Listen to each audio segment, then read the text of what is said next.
Learning Spanish is hard. There are thousands of new words that you need to memorize, and you probably don't know where to start. Today, I'll explain why the 100 most common words are the key to learning Spanish in a structured way that is also the fastest and most efficient. Not only can this save you months or even years in your progress to becoming fluent in Spanish, but it also stops you from becoming demotivated along the way.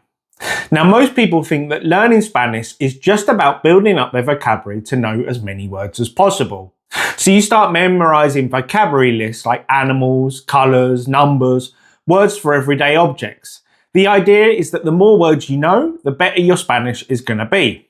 And after all, if you've only got 10 or 15 minutes a day to spend on learning Spanish, then learning as many new words as possible does feel like the most practical use of your time. But what if I told you that you don't need more Spanish words? You don't need to learn endless amounts of random words. Now, most Spanish learners treat vocabulary like it's evenly distributed, like every word has roughly the same value. And so because of that belief, they learn a little bit of everything, because it feels like each new word is a step forward. But here's the problem. Most of the words you're learning barely show up at all. So even though you're learning more vocabulary, your understanding doesn't increase the way you expect. And that's why it feels like your progress is slow. The reason for this is that language isn't evenly distributed. Not all words have equal value.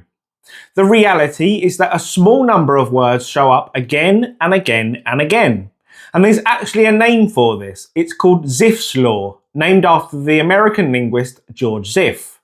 The idea is pretty simple. In language, a tiny number of words do most of the work. Ziff's law says that the most common word in the Spanish language is used twice as much as the second most common word, 3 times as much as the third, and 4 times as much as the fourth, and so on. What this means is that the top 100 most common Spanish words will enable you to understand 50% of real-world Spanish.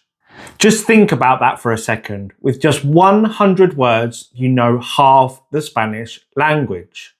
Now, you're probably wondering, what type of words make up these top 100 and why are they so powerful? And by the way, if you want a copy of the top 100 words, you can download them for free in the PDF that I created to go with this video. The link's down in the description. Now, you might assume that the top 100 words are the big words, content vocabulary like nouns and adjectives, words like cat and dog and blue and yellow and so on. Words like these feel important. They carry a lot of meaning and they're easy to picture, so they feel really useful. And after all, it seemed logical to learn words like these, as this is how children first start using language. And we all know how good children are at learning languages, so you think it would be good to imitate them.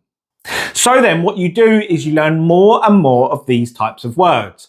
But the problem is, content words by themselves don't create cohesive sentences.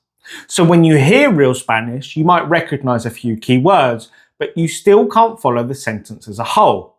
And the reason for that is because you're missing the words that hold everything together. So the thing is, the majority of the top 100 words are function words, the little words that actually glue sentences together. These are words like and, with, for and of, and so on. Without those words, all you can do is talk like a 12-month-old baby, just naming random objects. But we're not babies, we're adults that want to convey meaningful sentences. With function words, you're able to convey ideas, express how things are related to one another, and build sentences that make sense. These little words aren't flashy, and they may even feel a bit boring to learn, but they're the skeleton of the language. You could go days or possibly weeks at a time without saying the words dog or yellow. But you use function words in every sentence that you speak, every hour of every day. Now, when it comes to having to remember new vocabulary, there's a big difference between learning the top 100 words and learning random vocabulary. To set the scene, imagine you're reading something in Spanish and you suddenly come across the word ornitorrinco. You take the time to look it up and find out that in English it means platypus. So what you do next is you try practice saying it several times, and then you add it to your flashcard deck or write it down in your little Spanish notebook. But what's the problem? Well, unless you're an avid nature lover living in Eastern Australia where platypus live, you probably don't have much use for the word in your everyday life.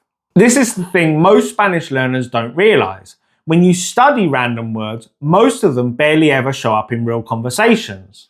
You try to memorise them, but then you don't encounter them again for weeks or months at a time. So what happens?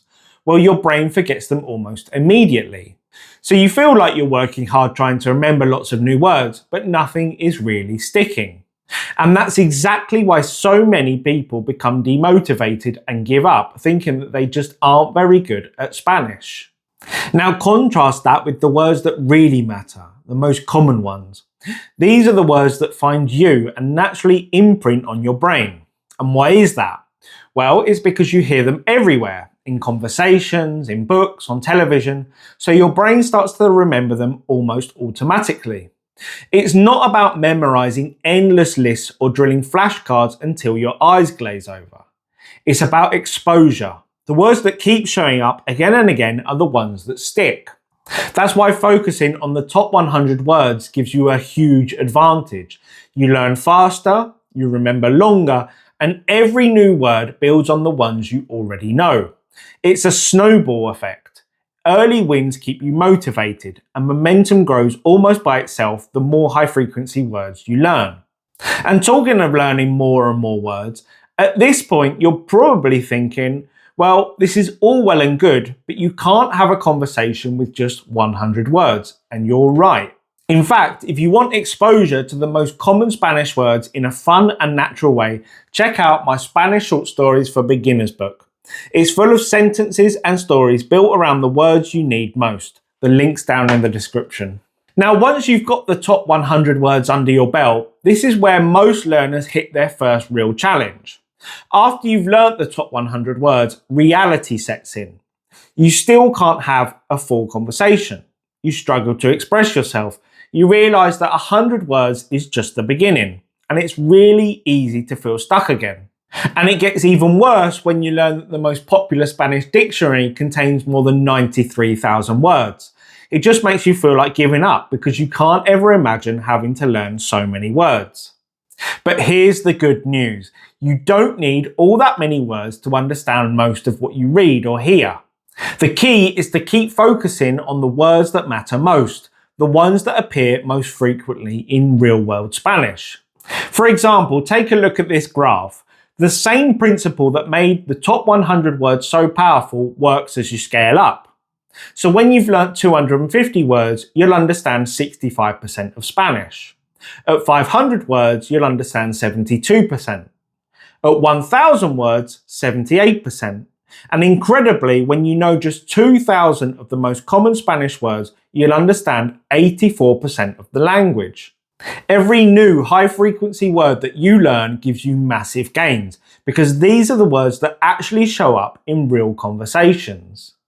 Now, this approach to learning the most commonly used words first is the exact approach that my beginner Spanish course takes.